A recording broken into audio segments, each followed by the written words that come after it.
Now, if you're struggling with self sabotage and you don't know where to start, here, right here on this podcast, we're building the community. I want to remind you breaking self sabotage patterns takes time. You've been operating like this for years, every decade, like I was.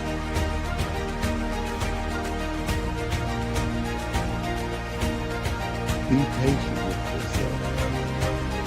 Celebrate the small wins. We're building a community of people committed to breaking these cycles.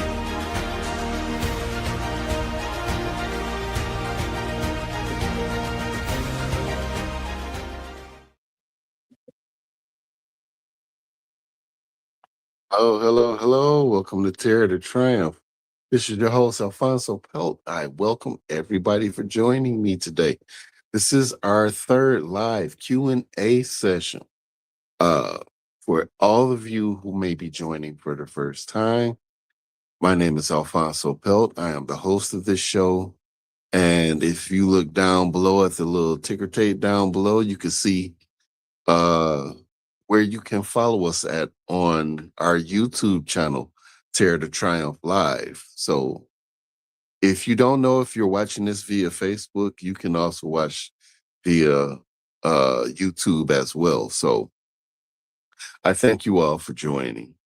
Today, I am eager to hear some comments. Hopefully, somebody will ask a question and the viewers will come in and say something uh, to let us know that this is working. This is working for you. This is worth it. Maybe you have some questions about things you're going through or um, some situations you may know somebody else may be in who might be experiencing some trauma. I'm here to discuss all of that with you guys today. So I would love to hear from you. I would love to hear questions, comments, even if you want to talk about your own truths. I would love to hear from you. So here we are, third Q&A session. And I'm still trying to get things together with the studio. As you can see, we're kind of adjusting here. Camera angles and things like that we're working with. Well, at least I'm working with. Uh, so I'm trying to get things together for you, the viewers, to have a better experience about the show. So um, until somebody shows up that might want to ask a question or have a comment, I would like to address where we left off last week. And we were talking about red flags last week. As I mentioned in our Saturday's podcast, our live broadcast, I mentioned that I will still give out information on our podcast, on our live broadcast on Tuesdays or Q&A sessions until someone does interact and starts asking questions. Then I can go ahead and answer and address those. And if I can't address it, like I always say, I will try to get back to you as soon as possible. So keep paying attention to our TikTok platform, our YouTube platform, or our podcast. We're on many podcast stations now. So you can watch us on all those devices and platforms to get your information. Going back to the red flags, we were talking about red flags and signs of abusive people. So we're not just talking about red flags for survivors that survivors exude, that we show other people our tales. We're talking about how we could pick up red flags from other people as it relates to us being survivors, people who may not be good match for us as survivors of childhood trauma. So we will be discussing more in details. We talked about how they isolate us. We talked about how they try to control us. And we talked about they like to gaslight us. Uh, they make us question our reality. And then we talk about them love bombing, how they seem charming at first, but that's just the gateway, like the gateway drug. Like people say weed, marijuana is a gateway drug.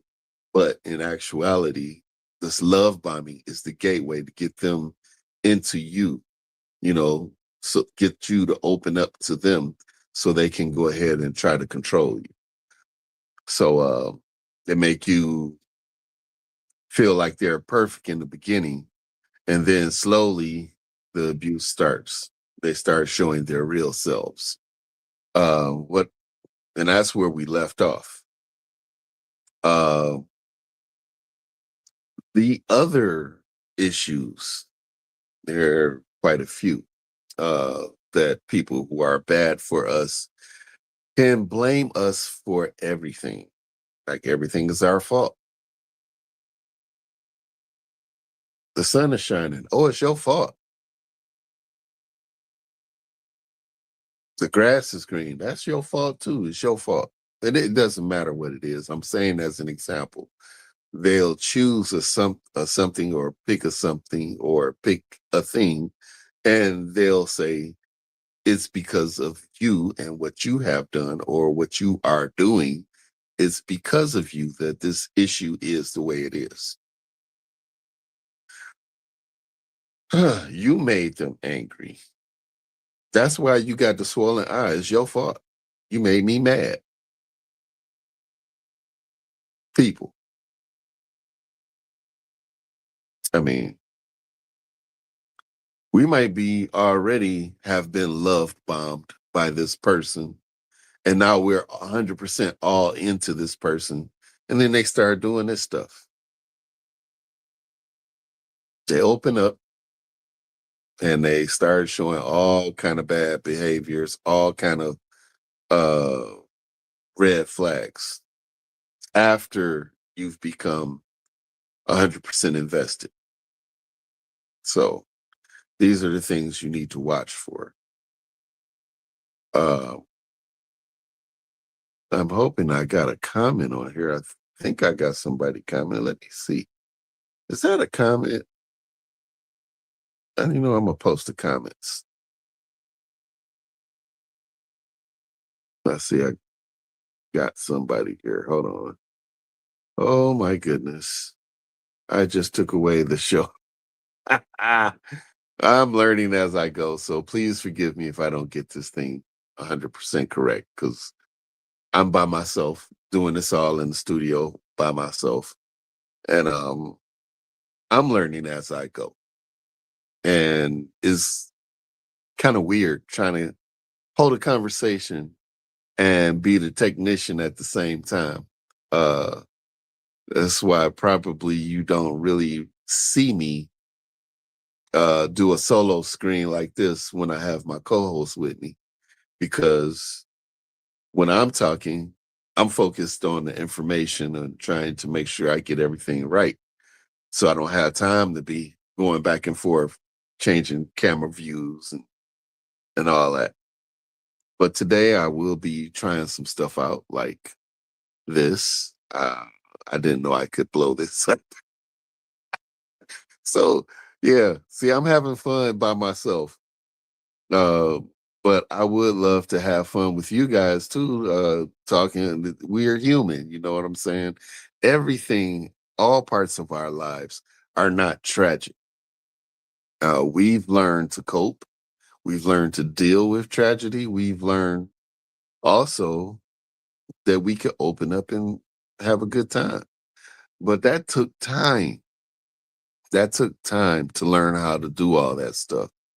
And I'm still learning. You know, there's moments where I look at people when they do things and I question, are they really trying to say something? Is that what they said? Are they attacking me, or are they just trying to crack a joke, or are they serious? That's because of the trauma. So yeah, I have issues as well still, and I'm working on those. Um, I hope that everybody who has had experienced some form of trauma can learn from my experience. That's why I'm here. And I don't mind sharing any part of my life, my history. If you have a question about any part of trauma that I've been through that could possibly help you deal with what you're going through, I'd be more than happy to open up and share. So that's what we're here for today. Um, I thank you for joining us. I saw some people did come on and they stepped right back off, but that's cool because I'm doing this for the people who are here, who are watching, who need the help, and you are important to me. You are important to me. I hope I don't have any boogers on my nose. This would be very embarrassing. This would be the booger episode. No, but I did try to clean my face off before I got on here. Uh, they're charming. Okay, I've been through that. They escalate. Okay, this is another thing. Abuse gets worse over time. That's right.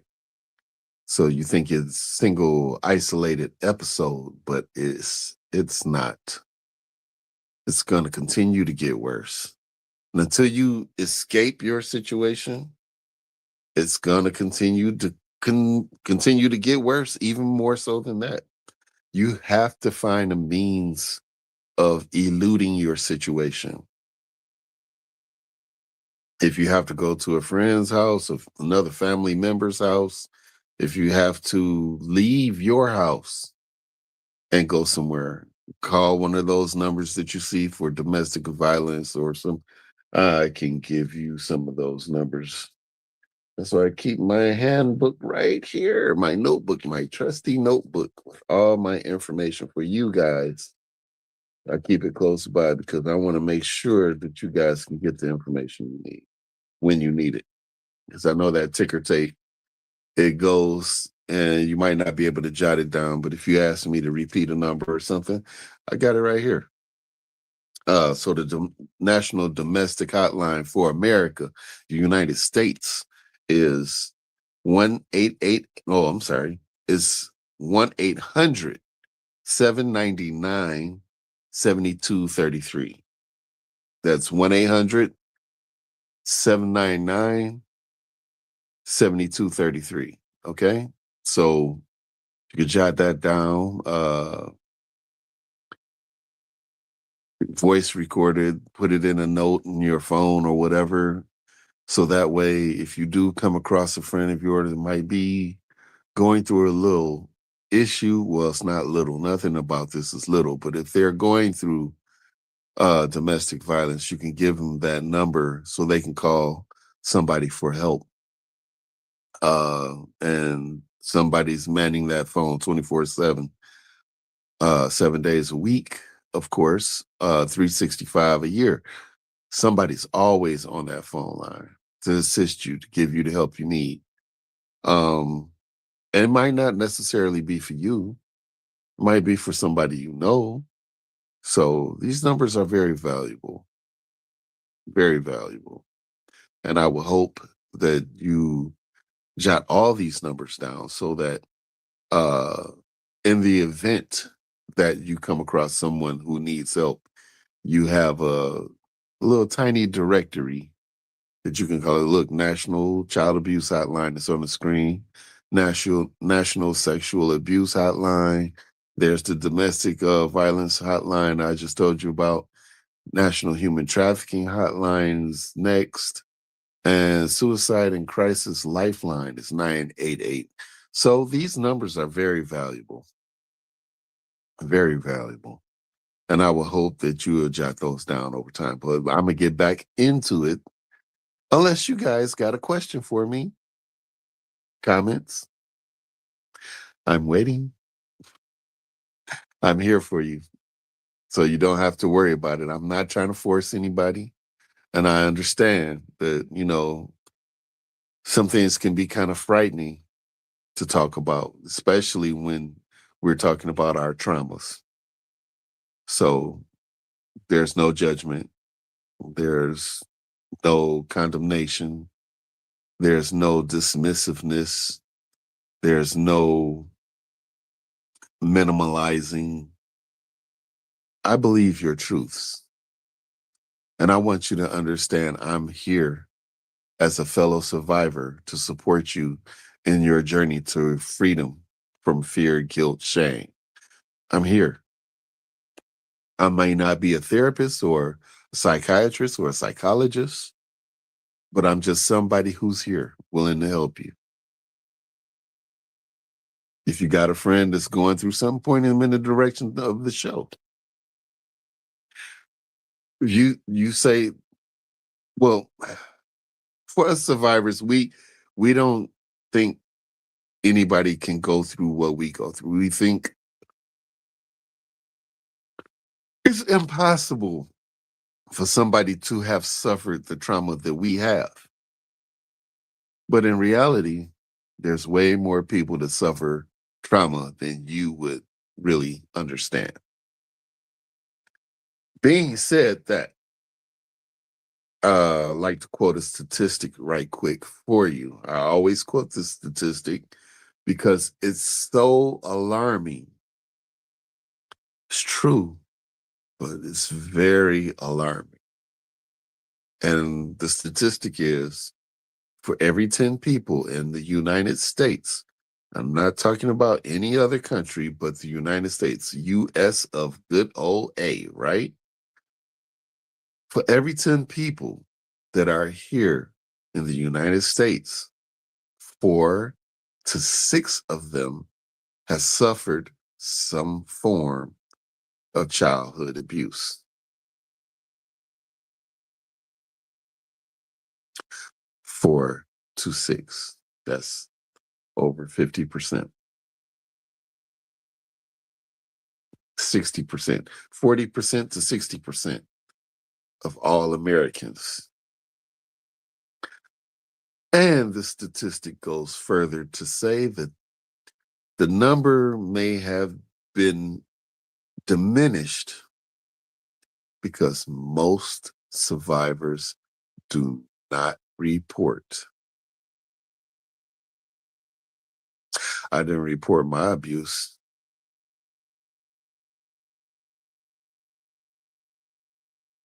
Did you know neglect is an abuse?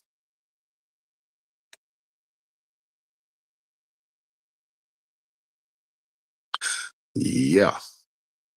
So if your parents ever left you at home when you were little, like 4, 5, 6, they just left you at home by yourself, that's neglect. They left you for hours, half a day, 6 hours or something. That is neglect. Been there, suffered that.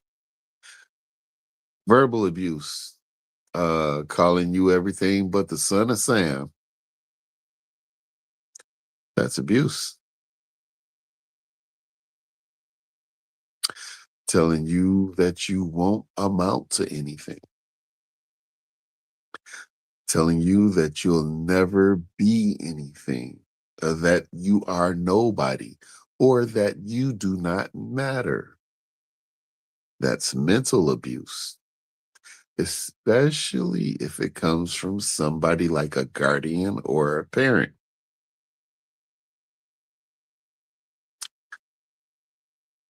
And the other one is obvious sexual abuse.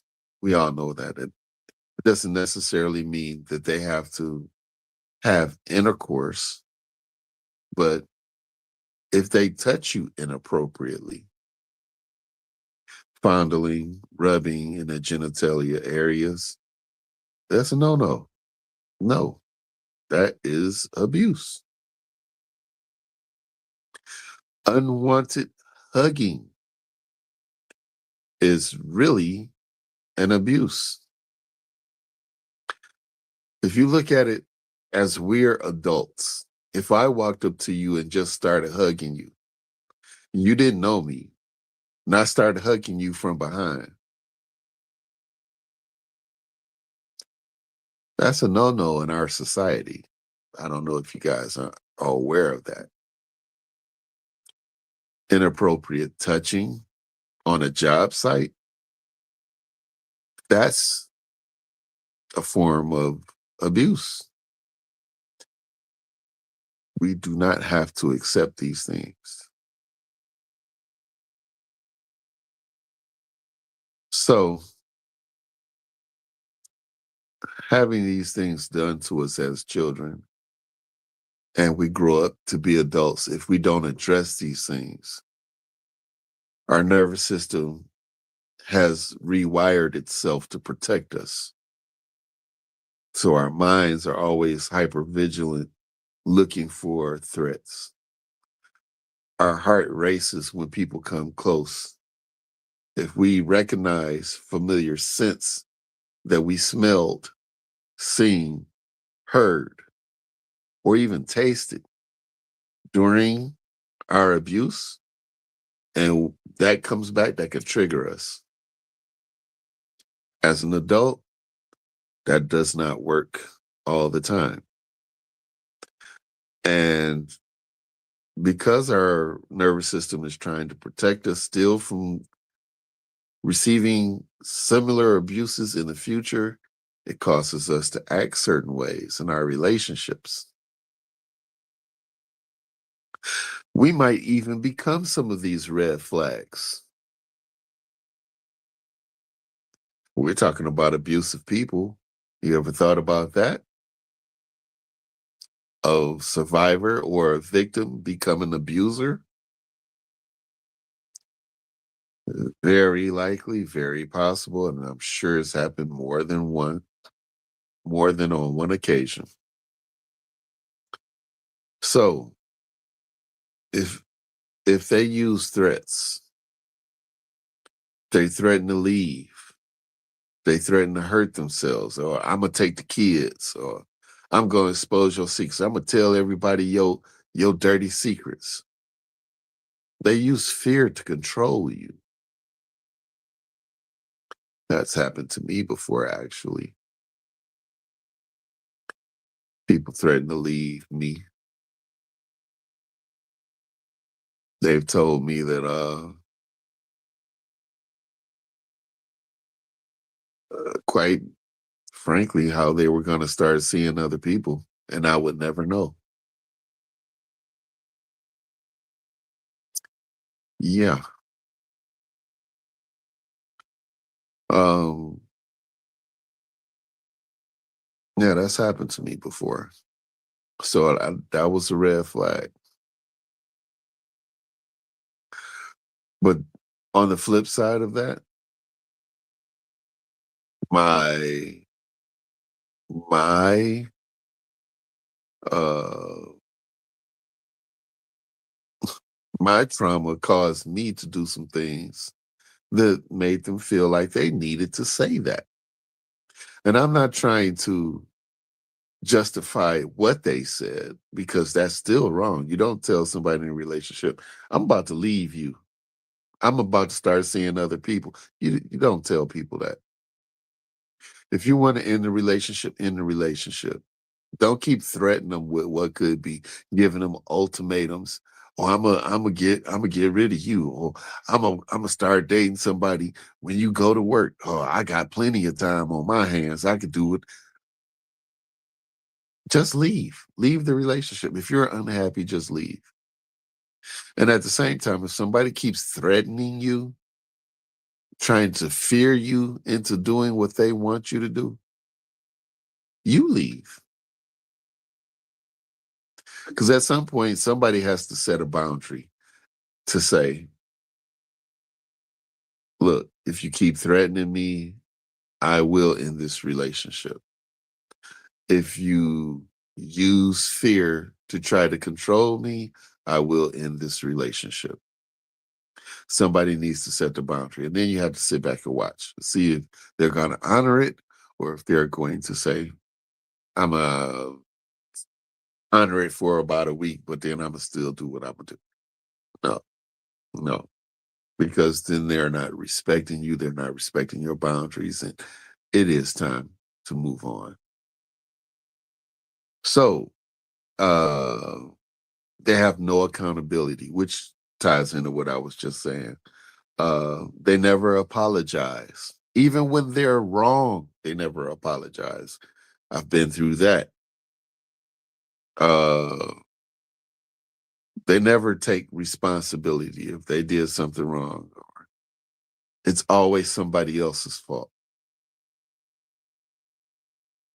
That ties into the one earlier. They accuse you, they blame you for everything.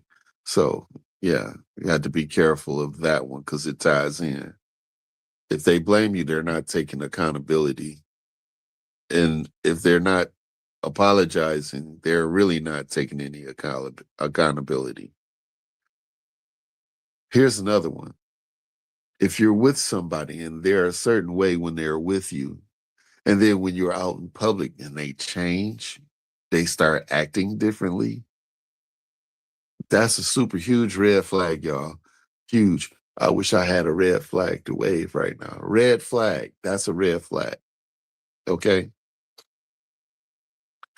Um, they're charming and kind when people are watching. Oh, let me pull your chair out for you.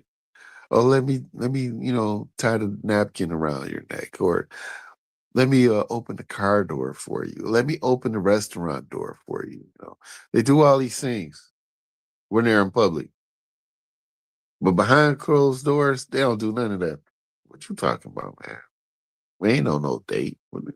I ain't doing all that. Or they're cruel. That's a super huge red flag. That's one of those get out red flags. You have to leave right then and there because it's not going to end well for you. And in no scenario is that going to end well for you. Because if they could treat you that way in public, that's just because eyes are on them. They want people to believe that they're a good person so that they can fool everybody. But when you're behind closed doors, the abuse starts. If they start acting cruel towards you and they haven't hit you yet, that does not mean that they're not going to. They make you feel small, like they criticize you constantly. They make you feel worthless, like they undermine your confidence. That's a red flag. They don't support you, but instead they criticize everything you do. You try to do something, but I don't know why you're doing. I ain't gonna work no way. You're too stupid to do something like that. You don't have no degree. That or they're always nagging or downing you. That's a red flag. Now here's what I want you to know, okay? If you're seeing these signs in somebody, you're not crazy.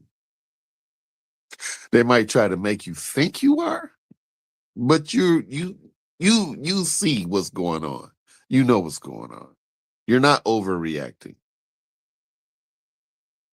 You're recognizing the danger. And your nervous system is on high alert because it's saying danger, and you're not focusing on it because your heart's in it. So you have to be aware of your feelings, okay? The next step is getting the safety. But before I go deeper, I want to hear from you, okay? What questions do you have? I'm here for your questions. You guys haven't asked me anything. I need to ask. I need to be asked some stuff. I want to talk to you guys. Talk to me. What signs have you noticed in other people? Signs have you noticed in yourself, more importantly? And drop your comments. Let's talk about this together. This is a safe place and you're not alone. Okay? Right quick before we all get off of here, because I'm out of time. This has been Terror to Triumph. I'm Afonso Pelt. If you like what you hear and you want to support the show, go on over to www.peltsemporium.com, and we have a lot of merchandise over there, some nice stuff. And you can peruse to your heart's content, sign up and be a member. You can get some discounts, and there's no shipping fees. So no matter where you are on the planet, if you want to buy something, you can buy it and you don't have to worry about shipping fees. So buying something you could wear and then show other people that you support the show. So I appreciate it. It also helps pay the bills here because they're kind of expensive. Brother needs some help. I ain't gonna lie. I'm gonna tell y'all the whole truth. All right. So full disclosure, it's kind of expensive running this thing, and I need some help. And it would be helpful to me if you bought some merchandise and help fund the show. So I wish you all well, and I pray for all of you to reach the level that you need to reach in your elevation out of this cloud of despair. God bless you all, and you have a wonderful week. I will see you all Saturday at 10:30 a.m. Eastern Standard Time. Take care until then.